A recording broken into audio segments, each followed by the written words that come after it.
He was born as a result of incredible prayers of the Prophet ﷺ and incredible curses of his enemy. ए फजले उमर तेरे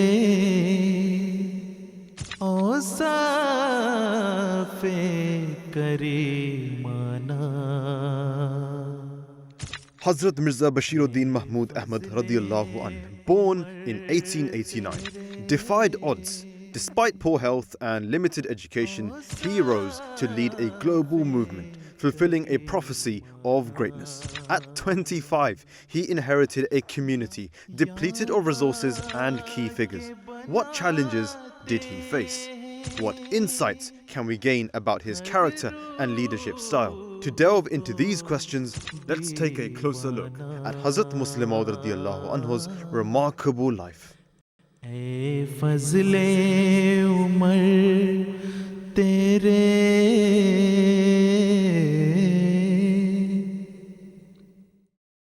Bismillah ar-Rahman ar-Rahim. Assalamu alaikum wa rahmatullah. How are you doing? Alhamdulillah. You've actually called Yasir Saab because you're actually a historian. Well. Serving in the Ahmadiyya Research and Archive Center. And we're, of course, talking today about a very invigorating topic, that is Hazrat Musleh Ma'ood radiallahu anh. And we know that Hazrat Musleh Ma'ood, growing up, I learned a lot about Hazrat Musleh Ma'ood through Musleh Ma'ood days, speeches, and I think one of the easiest things that I remember is that growing up, Hazrat Musleh Ma'ood radiallahu anhu, we were always told that he didn't have the greatest education, he didn't have the best medical record, so to speak. And we know that when he was standing by the deathbed of his promised Messiah, peace be upon him, he was really passionate and really determined to carry on his mission. And I've always wondered, okay, we look back at history now, and we see, okay, after the demise of the Prophet Messiah, Islam, Hazrat Musleh Awwal radiallahu anhu, he was the Khalifa. But at this time, Hazrat Musleh Ma'ood was still a child. How old was he exactly? 19? 19. Okay, so he wasn't even in his 20s. I'm 29, so actually 10 years younger even. He was still so determined. And some people might think, what was he thinking? What was going through his mind? Some people might even think, was he thinking that he's going to end up as the leader one day? Some people might wonder, was it something to do with the prophecy? Or was it something else that we don't know about? Can you tell us what was going on at that moment? Whatever I'm going to say about Hazrat Musleh Ma'ood radiallahu anhu is not going to be as an historian. It's a larger than life, as you say, personality. You picked up a wonderful point to start off with. The pledge that he makes by the deathbed of the Prophet ﷺ. Prophet ﷺ has passed away.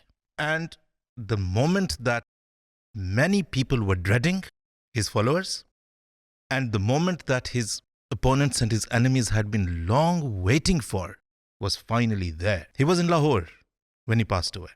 And so was his immediate family. So was Hazrat Mirza Bashiruddin Mahmud Ahmad.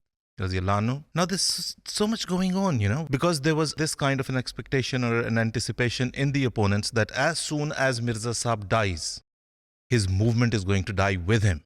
Okay, and I actually remember there were actually a lot of rumors that they were trying to spread, ways to falsify him even upon his death. Absolutely. And I'm sure that must have been a pressure for his children as well. Very much so. Because what's happening at the time of his death, as soon as the news gets out, around the streets, in the area, you've got mobs of his opponents coming together, chanting all sorts of slogans and chanting all sorts of obnoxious things, anything that could come to their mind. Them shouting and screaming, all of that can be heard inside as well. Right.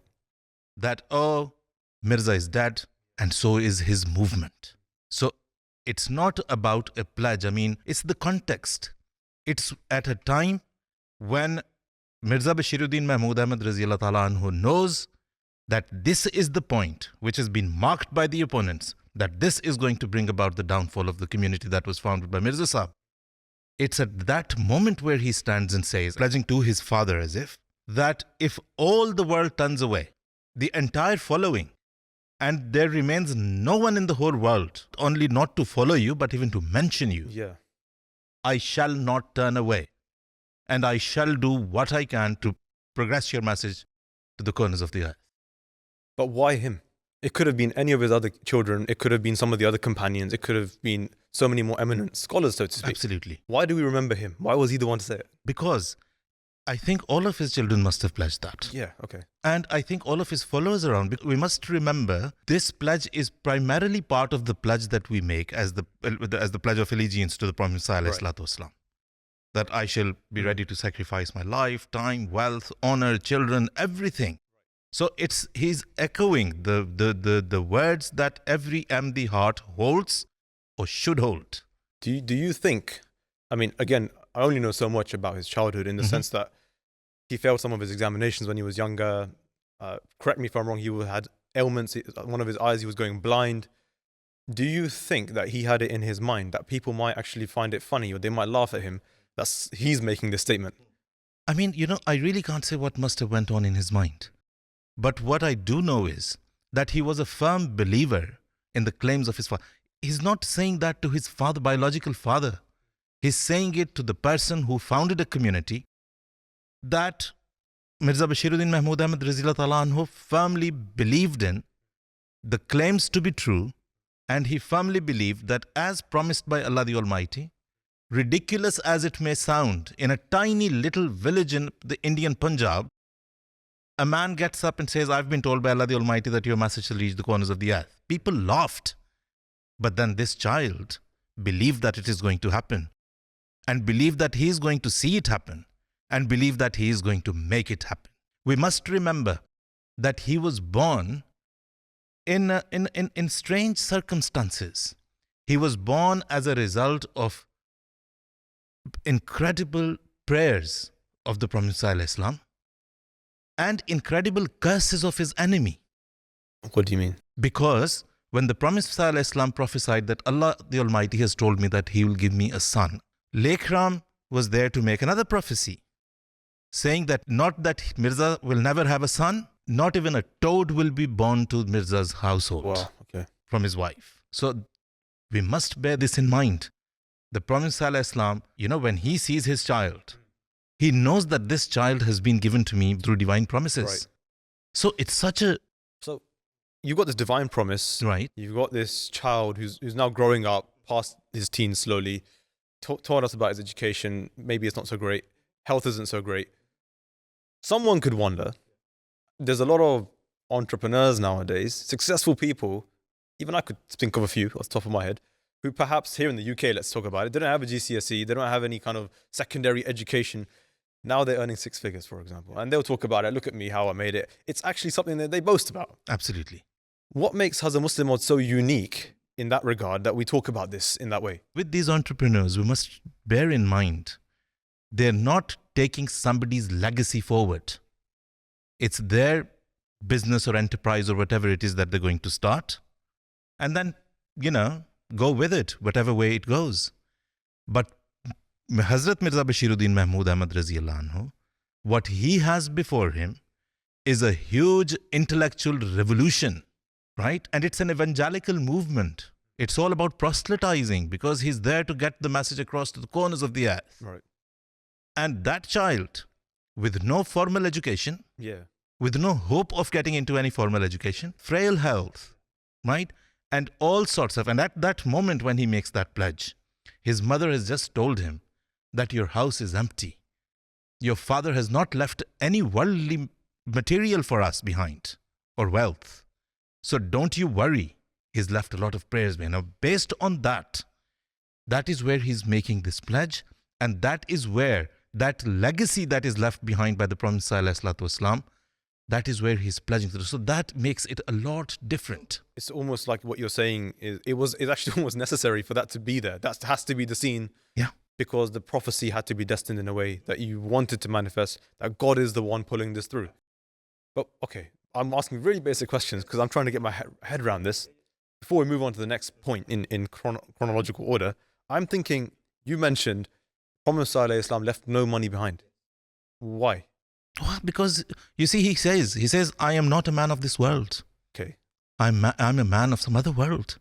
And that is why the world doesn't accept me. You see, the Prophet ﷺ's father arranged a job for him at a very reasonable post in the judicial system of the British India at that time, which was meant to be, you could move up the ladder very easily. It doesn't work because he spends most of his time in studying Christianity, studying Judaism, studying Arya Samaj, studying Hinduism, etc., etc. Because, on the last day of Prophet Islam, his last day of his life, he used to go out for a walk. And sometimes he would used to go to Lawrence Garden in Lahore. But up to Lawrence Garden, he would usually take a horse carriage. The last day of his life, when he got on, he said to his family, he said, I've only got this much money, just maybe a rupee or two.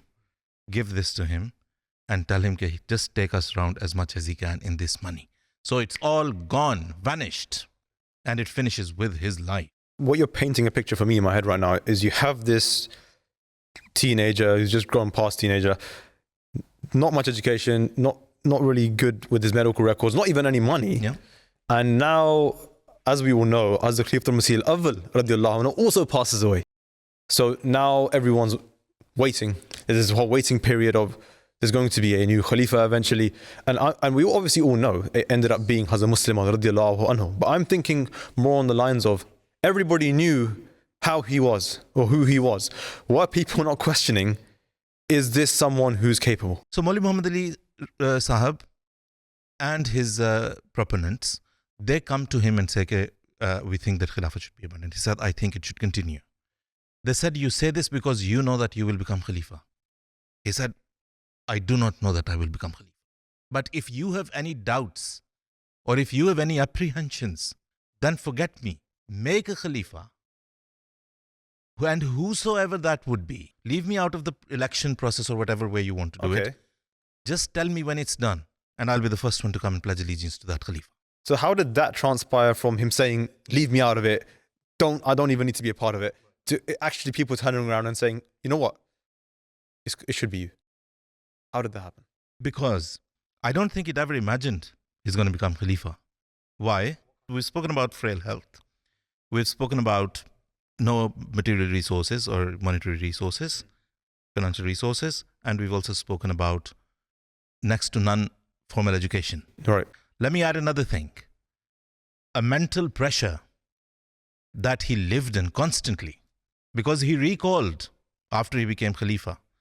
He said during the times of Hazrat Khalifatul Masih I, Hazrat Hakim Maulvi Nuruddin, radiyallahu anhu, it was such a traumatizing experience for me that if I was out and about meeting people, normally as one would go about with their day-to-day routine, I was accused of trying to gain popularity so that I can become Khalifa afterwards. Okay. And to avoid that, if I would go into isolation and sit at home, not meet people, there would be another group saying, oh, you see how proud he's already become. And, look at what he thinks of himself. He doesn't want to meet common people. He doesn't want to mix with common people.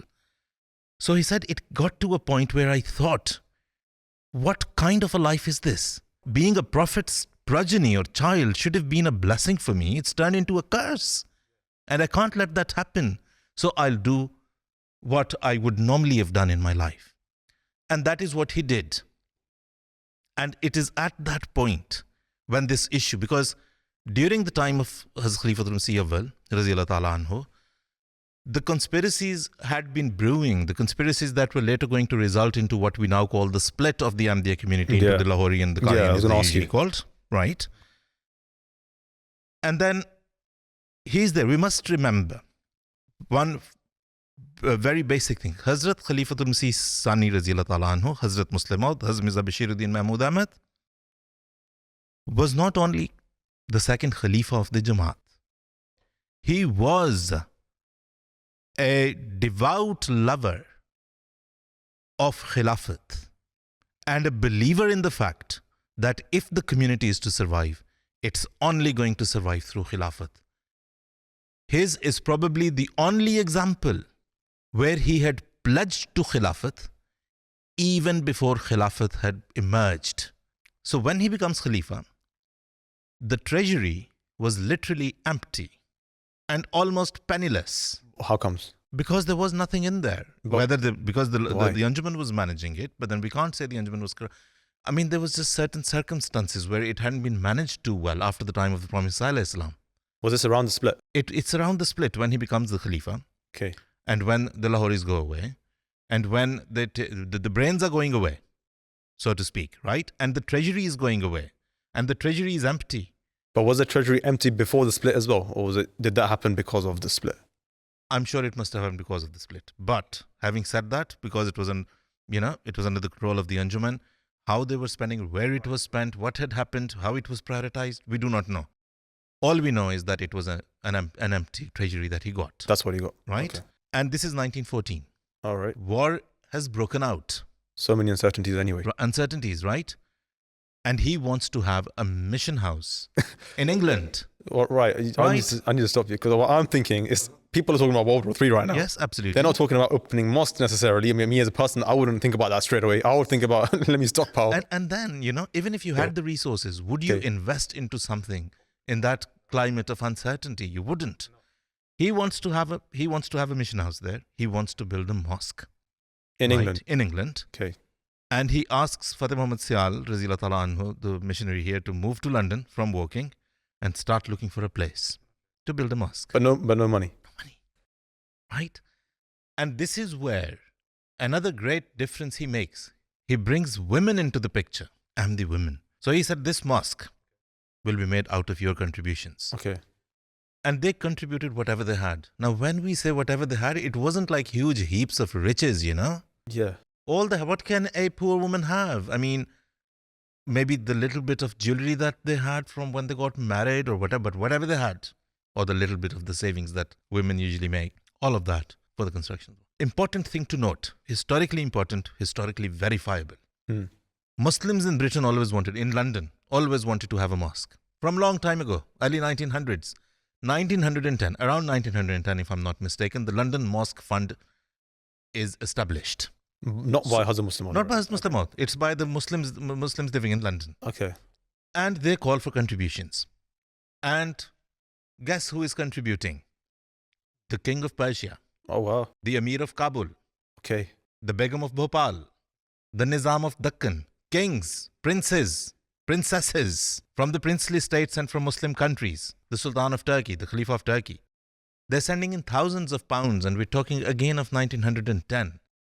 And the bank account here of the London Mosque Fund is just swelling. So did they get it done? Never got it done, right? Later on, but 14 years after that, when Hazrat Mirza Bashiruddin Mahmud Ahmad Raziyallahu Ta'ala Anhu, Hazrat Musleh Ma'ood, is in London to attend conference on the living religions of the empire, and the land has already been bought in Southfields. And that is when he lays the foundation stone of the first mosque in London. And there is absolutely no debate on that. Those thousands of pounds given by kings and princes and princesses sat in the bank account, idle, right? And then this Khalifa of the Ahmadiyya Jamaat, Hazrat Musleh Ma'ood, with the meager collections that he had, comes here, lays the foundation stone, and in 2 years' time the mosque is ready. And the mosque turns into the hub of not only Ahmadi activity, but for Muslim activity. But I see that, okay, you can ask people once, hey, give everything you have. Right. Kind of almost like a Hazrat Abu Bakr and Hazrat Umar radiallahu anhu scenario where it's like, hey, let me bring everything I have. And you put that into a masjid, London Mosque. Yeah. But then he's also got other institutes to run, missions to run, some colleges, some schools that I've heard about. What else can he keep going back to those people? What's he doing? How is he getting this to work? The people from the outside of the Jamaat, outside of Islam, I mean, the people that I get to meet, friends, professors, etc., all of them say that we can understand everything of your community. What we can't understand is how are you running this television channel? And one of the Israeli professors once, were having lunch, and he said, I'm from Israel, and he's done thorough research on the Ahmadi Muslim community. And he said, the one thing that I fail to understand, because I've seen, because people say, oh, these British agents or Israeli agents or this. He said, I've done enough research to testify the fact there is no British aid or Israeli aid. Okay. I was going to ask you that, because all these madrasas and these colleges that were kind of brought about into existence or reinvigorated in his time, did he get support from the government? Did he ask other people? I'm just trying to figure out what he did. What was his process? That Al-Fazl, how does it start? We now still not too far from the time when his mother told him, don't be worried looking at an empty house. So he wants to start a newspaper to uphold the message of the Promised Messiah. But he's got no money. He's got no money. Goes to his wife, Nasir, Mahmuda Begum, radiallahu anha, and asks her, whether she can help, or maybe she sensed, I think that's how it went. She sensed his desire and the need that he felt for it. And she went in and she brought her jewelry and she said, you can sell this and whatever you get, you can invest that into the newspaper. That's how Al-Fadl started. That is how Al-Fadl started. Okay. He starts an Anjuman Tashizul Azhan. What's that? Tashizul Azhan meaning testing the minds, making them, cultivating minds. What is that? That is all about writing and speaking. Because under that, and this is 1906, so he's only 17. So when he writes in there, he just surprises everyone. So it's a young boy of 17 years of age. And the way he writes and the way it gets across the message and the way it's accepted and seen in the outside world even, it shocks people to see, what is this young boy doing? So Asad, I was actually going to ask you, because you're mentioning Tashizul Azan. I mean, nowadays, I can't really relate to that, because if I was to start a magazine today, maybe not so many people will read it or really bother about it too much. Maybe that's because it's not that much of a thing anymore to read magazines. But even then, I'm trying to figure out, there's a young child who's writing a magazine. How many people actually really thought that it was that big of a deal? Great. First of all, I think that anyone who read the contents never guessed that it was a child writing, so really? A child of 16, 17 years of age. Even if you go back to the early issues, you'll never be able to guess that this was a 16, 17-year-old child. So that was extraordinary. But you said that it was primarily for the Jamaat. But then how did it get out there? It would get out there. Let me tell you how. Today, I mean, you know more than anybody else, Qamar, that if you maybe start a Twitter account these days or an Instagram account, and if it's really different, it does stand out, right? Although in the abyss, I mean, it's really, really hard, but yes, it does. It gets noticed. But we're talking of a time when Muslims were in a deep slumber. The Hindus had realized that, the British were there to stay and they should adapt. The Muslims hadn't. The Muslims were just fighting for their own conventional ways of education and everything, and street preaching, munazara, etc. And writing still wasn't that much in fashion. Publishing magazines, there were magazines, but then this again takes us back to his early childhood. There are two things we must remember. When Hazrat Mirza Bashiruddin Mahmud Ahmad Radhiyallahu anhu, growing up as a child, like I said, we're going to come back to that. His father, the promised Messiah alayhi salam, is sitting writing a manuscript of a book and is piling papers on the side. And the young Mirza Bashiruddin Mahmud Ahmad comes in playing with a lamp or with a matchstick, I think, or something. And just, the whole of the manuscript catches fire. Oh. And it just burns to ashes. Can't command that. Right? Yeah. And then, as a writer, and we just imagine, what must have been written there. And then the Prophet Messiah, when he realizes, instead of telling off the young child, he says, it doesn't matter. Maybe Allah wanted to give me a better idea or a better concept to explain it in a better way. Right? So that's trust in Allah.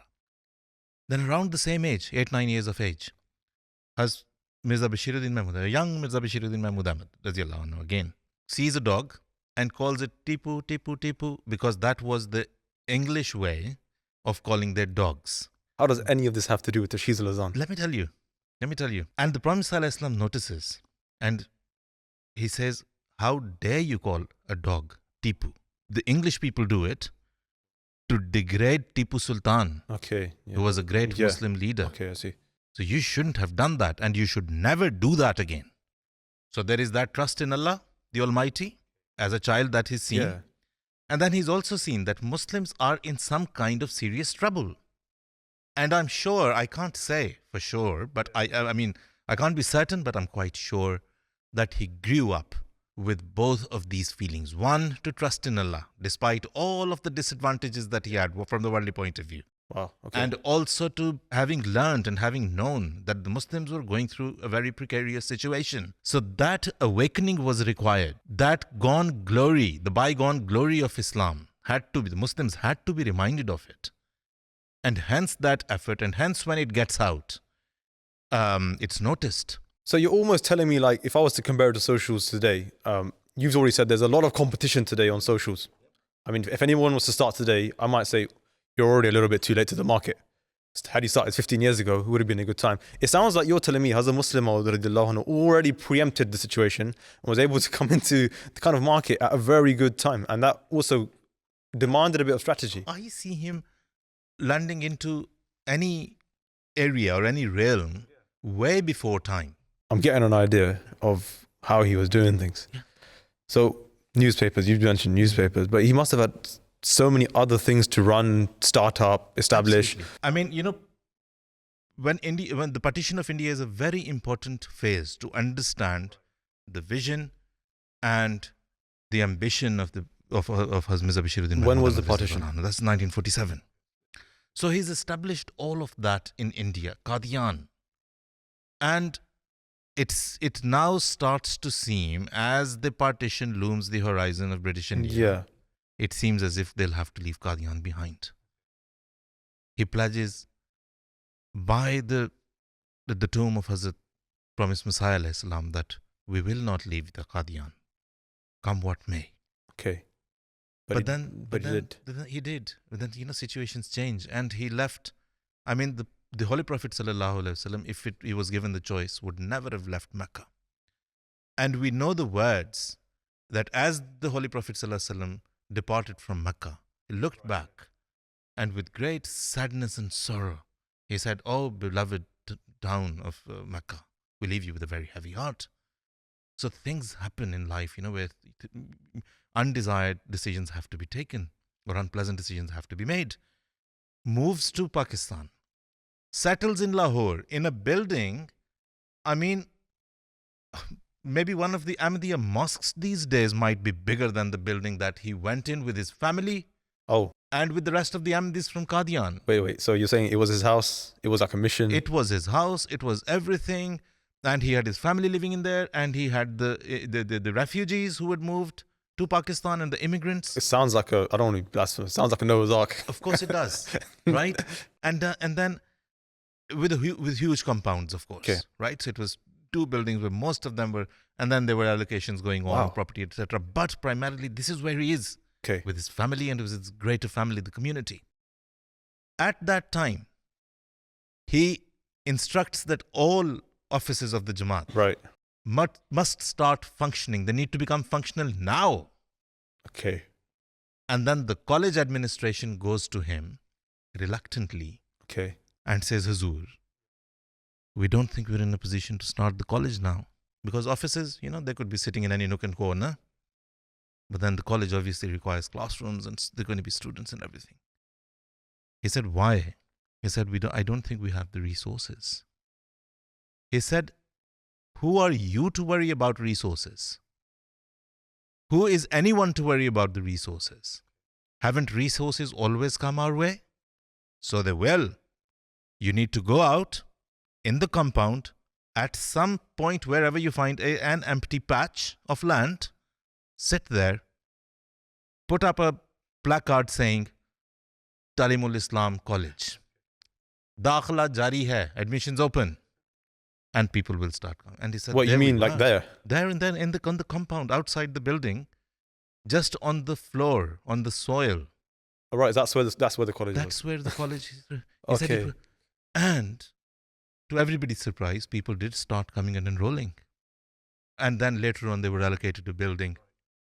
But that's very powerful, because that is again the trust that he had. And that again is the power of his ambition, of his vision.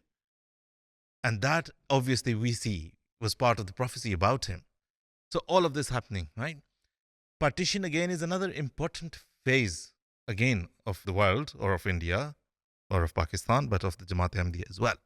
They've left behind Qadian. What is he worried about? Because he leaves behind a son. His eldest son, his beloved son, Mirza Nasir Ahmed, rahimahullah, and tells him that you're going to look after Qadian. And Qadian should protect every Muslim that needs any type of refuge. So he left people behind in Qadian. He left people behind. To protect Qadian, but also other people. Other people as well. Okay.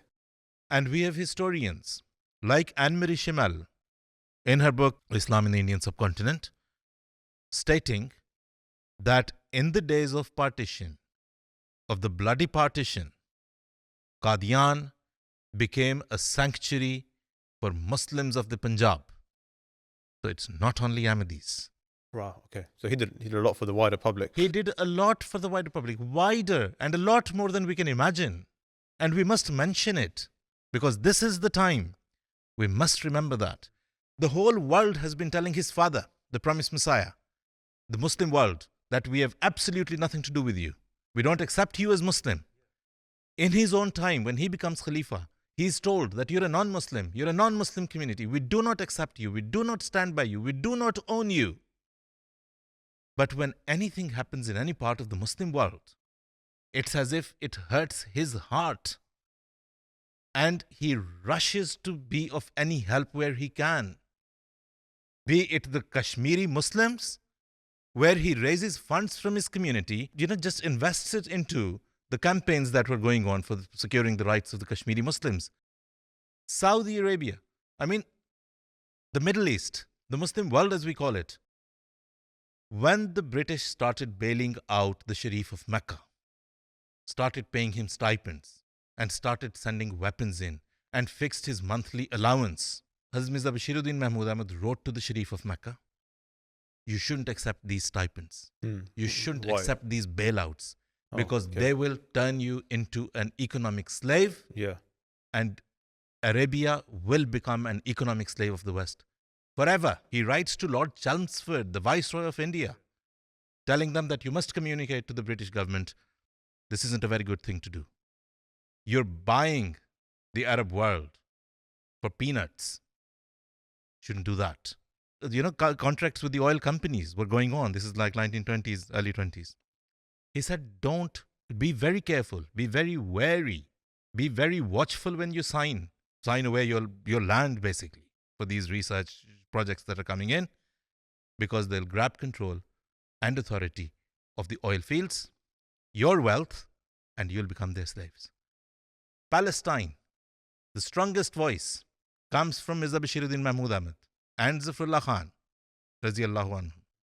And then any issue that comes away. I want to mention here a part of the prophecy which is not very much mentioned. It says, "Wo dil ka halim hoga." He'll be of a very mellow heart. And people say sometimes, the allegations that come from the outside world, they say, well, we never saw him to be very mellow-hearted. Oh, they think he was quite... They think he was quite harsh. They say he was quite harsh, and then they say if he was mellow-hearted, why would excommunication? Why would this go on? Why would that go on?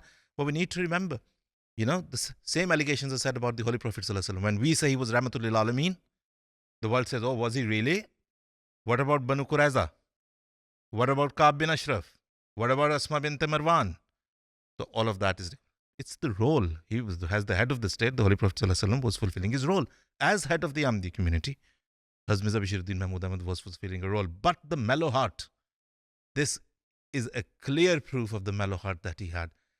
Anything, anywhere, happens to any Muslim or any part of the Muslim world, he's the first one to go out to rescue in whatever possible way he could. So you've spoken about prophecy, Dil ka halim hoga. It actually reminds me that he was also supposed to be someone who was supposed to gather fame almost, become world renowned. We've spoken a lot about what he's done for Jamaat and even Pakistan, but that's still Pakistan, right? People outside of the subcontinent, do they really know about him? Well, of course they do. Any book which is written on the partition of India and about Muslim politics in India cannot, howsoever biased they may be, cannot miss out the name of Mirza Bashiruddin Mahmud Ahmad. May Allah be pleased with him. His contribution is great. Because we just spoke about Al-Fazl, the newspaper that was founded by the Hazrat Mirza Bashiruddin Mahmud Ahmad Raziyallahu anhu with, the great sacrifice of himself and his family. It went on to grow into a newspaper which was one of the 3-4 newspapers that people waited for to see how the scene and how the climate, the political climate was building and what was going on in the British Indian politics. So they would wait for Zamindar, they would wait for Paisa, they would wait for another couple of newspapers, and they would wait to see what Mirza Sahib of Qadian has said. What he said mattered. Would it be comparable to like something like a tabloid today? I wouldn't call it a tabloid. I would see it as part of the mainstream press of that time. Okay. Because this was serious. It was. Because, say Motilal Nehru, when his report comes out, the immediate response, most immediate response comes from Mirza Bashiruddin Mahmood Ahmad. And Muslim politics, the way it progresses, especially, it bases itself on the analysis that Mirza Bashiruddin Mahmood Ahmad had presented of the Nehru report. Simon Commission, this, that. Look at any phase, especially when Britain started speaking of self-governance. Look at any phase of that. And Mirza Bashiruddin Mahmood Ahmad, may Allah be pleased with him, cannot be taken out of the picture. Do what you like. I mean, you'll have to be really crooked to take him out. Biased maybe is not even right, because I've seen biased writers still saying and acknowledging and accepting the fact that Mirza Bashiruddin Mahmood Ahmad played a vital role in shaping the British, Indian, Muslim politics. I imagine that if somebody was alive today who had seen him, correct me if I'm wrong, he'd probably be, or she would be around 90 years old. Yes. I think so. So slowly but surely that generation is going. Then you have the people that witnessed that. And I don't want to put a number on your age, but clearly we're all pretty far away from that time now. I ask my father sometimes, he's roughly 70 now. What do you remember about Musleh Ma'ood radiallahu anhu? And he doesn't remember much at all, even from the accounts of his father and others. Because I've been told that he was really ill, or really, really unwell towards the latter part of his life, to the point that perhaps people didn't see him as much. And I've been told as far as that maybe he would stay indoors a lot. So that's why I personally didn't know much about that time. Musleh Ma'ood, this is a man we're talking about, prophecy was made about him. Couldn't someone ask that the latter part of his life was almost silent? Right. Now, this man, having given all his life for the cause of Islam, and having sacrificed every single fiber of his heart and soul, at the end, does fall ill. But then he'd left, the last 4 or 5 years especially, but then he had left a treasure of literature that to this day we continue to translate, we continue to compile and publish, and we still have a lot that we need to do about it. And to this day, we have Hazrat Khalifatul Masih referring to his sayings, his quotes, his addresses, again and again, reminding us to go back. So it's not about physical health. His life, his legacy, his work continues to tell the world and bears witness to the world of what a great man he was. I've personally been inspired a lot by this Hazrat Musleh Ma'ood radiallahu anhu. And inshallah, I think, as you said, His Holiness Hazrat Mirza Masroor Ahmad Ayyadullah Ta'ala bin Sayyid Azil is also reigniting the words, the teachings of Hazrat Musleh Ma'ood as well. And we should always strive to pay attention to that and listen to that. And maybe we'll do that with a little bit more attention now as well, inshallah. We should. So, Jazakallah for coming. Thank you very much. I really appreciate your time. Jazakumullah.